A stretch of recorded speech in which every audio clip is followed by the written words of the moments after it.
The clairvoyance of being press is limited, and so we rely on press releases. It is now 1 week after the Call of Duty stuff, so everyone is now coming out of their holes and actually releasing press releases now. Last Tuesday nothing was said, because Call of Duty just took over. One of the interesting emails I got was this one. It had a selection of videos with it as well, and it says, apparently, I'm going to Mars. As it says here, as you wait for landing procedures on Mars, please watch the following short training videos that will help acclimatize to the harsh Martian environment. When debarking your pod, please make sure that your helmet is securely fastened, as failure to do so will result in immediate and irreversible death. And then they go on to talk about the other ways it is possible to die, including radiation, vacuums, lack of oxygen, lack of food, starvation. Yeah, it's genuinely going to Mars equals death, and apparently I'm going there. And that is through ROKH, at least I'm thinking that's how you say it, ROKH, which is a survival game, sort of Mars. Probably the best comparison I have is something like TerraTech. It's putting components together to make buildings and structures and things, kind of like Space Engineers.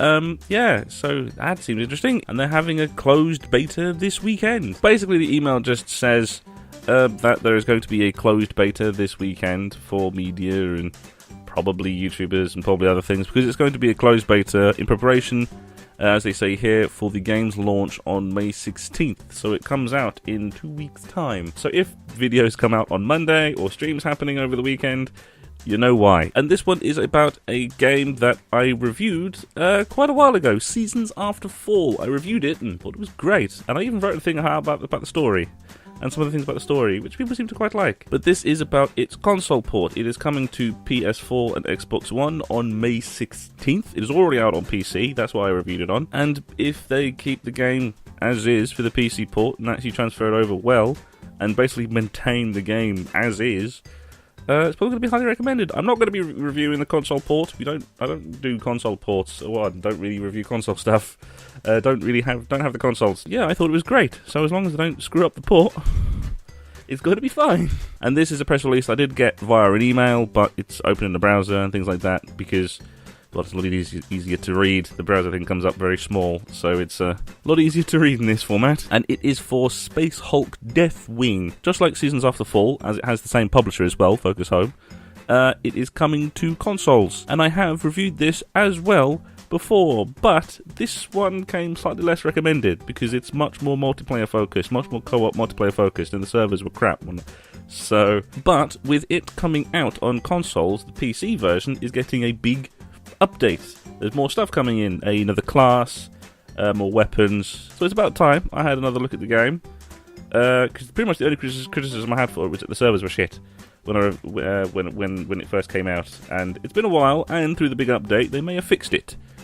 I've been slowly going through it periodically every now and then, and my thoughts haven't really changed on it that much. But as this big update comes out, it may be time to have another go. See how this update fares, and see if the PC version gets any better as the console version comes out. And as one last email, we have a thing about Gamescom. For those that follow Gamescom, they know that every year the German Trade Association, in conjunction with Gamescom, collaborate with a nation, with a country, to publicise and make a big trade thing of a particular nation. Last year it was Turkey.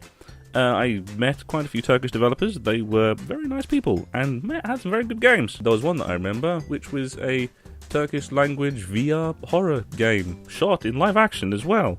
It was actually looked very good, but it was in Turkish, so I understood nothing. But for this year, when Gamescom comes around again this year, it is going to be Canada. It is going to be Canada's turn, and I am very excited, because Canada is a good place for video games. Just as a small little hint of Canadian developers that I know of and that I follow quite well, it's going to be obviously Ubisoft, because you've got Ubisoft Montreal, but you've got also companies like Compulsion Games, who do We Happy Few. Then there's the likes of people like Clay Entertainment, who did the game Don't Starve and games like Oxygen Not Included, as well as big, large companies like BioWare. BioWare's got a base in there. And then there's smaller companies like Hyper Hippo Games. You may have heard of Hyper Hippo Games, because they're the ones that did the app game Adventure Capitalist, Adventure Communist, basically a tap money thing. But they also did Wild Warfare, a game that I covered, a very short-lived first-person shooter. As they say here, Canada is the official partner country for Gamescom 2017. Kolmesa and the German Trade Association of Interactive Entertainment Software have won one of the world's leading developer locations for computer and video games for Gamescom 2017. As Gamescom official partner country, Canada represents the international exhibitor community in Cologne at the world's largest event for computer and video games. Exhibit space, along with numerous business services, networking events, and promotional opportunities, will be available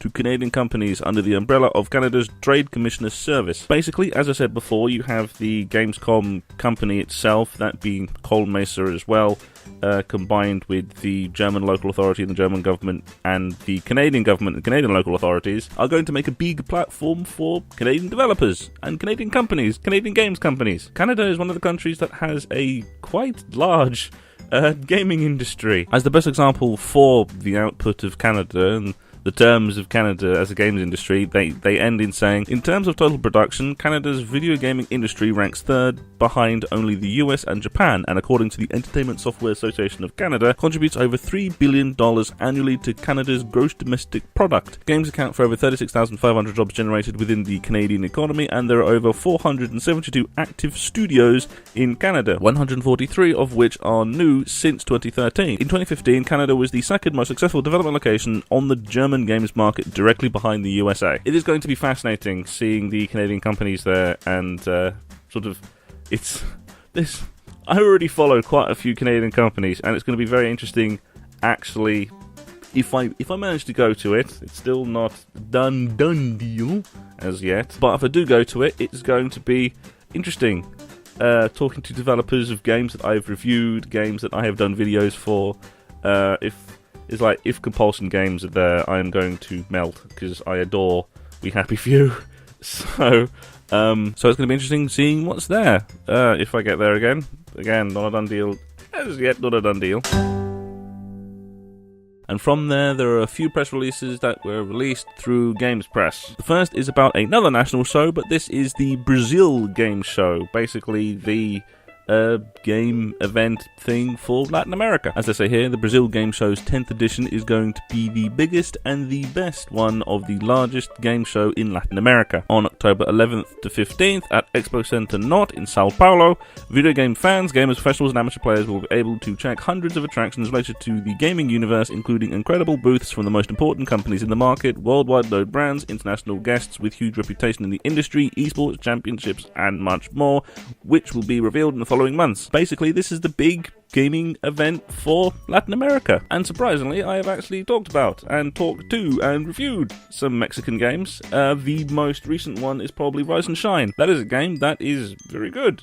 I reviewed it and I liked it. But going back to Gamescom, surprisingly enough, there was a couple of haptic glove developers and VR bike developers.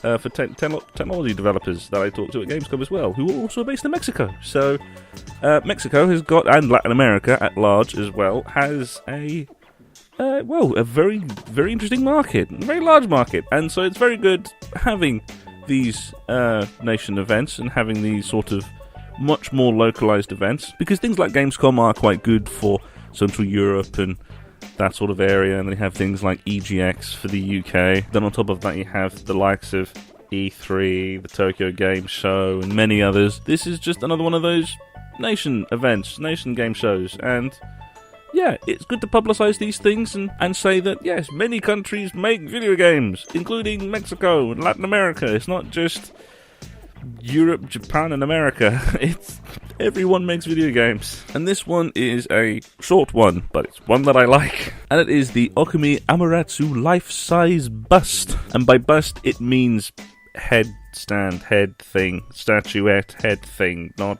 but get those sort of thoughts in mind. They actually mean like a bust as in the actual statuette. As they say here, today we are happy to announce the first life-size bust from our Okami line of collectibles. Okami Amaterasu life-size busts will be released in Q1 2018. Well, Okami is one of my most favourite games of all time. It's on my list of best games of all time, and I got it on the PS2, and it's perfect. There's a HD version, which is always if you don't have the original versions on PS2, I've never played it before, get that. It's good. I like it.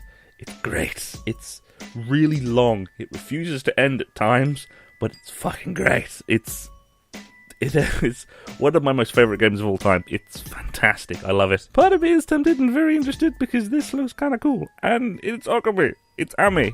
So, yeah.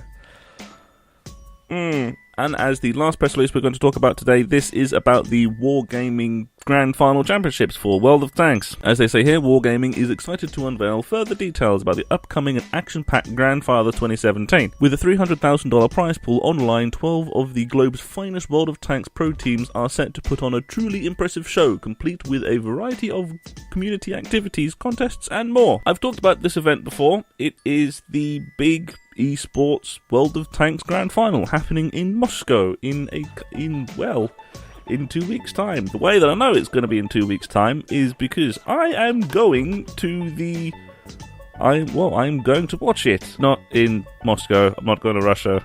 I'm going to London. There's an event in London, which is a media event. I was invited to go by Wargaming itself. It's a slight disadvantage because it's day 3 of MCM as well, and I am going to MCM as well.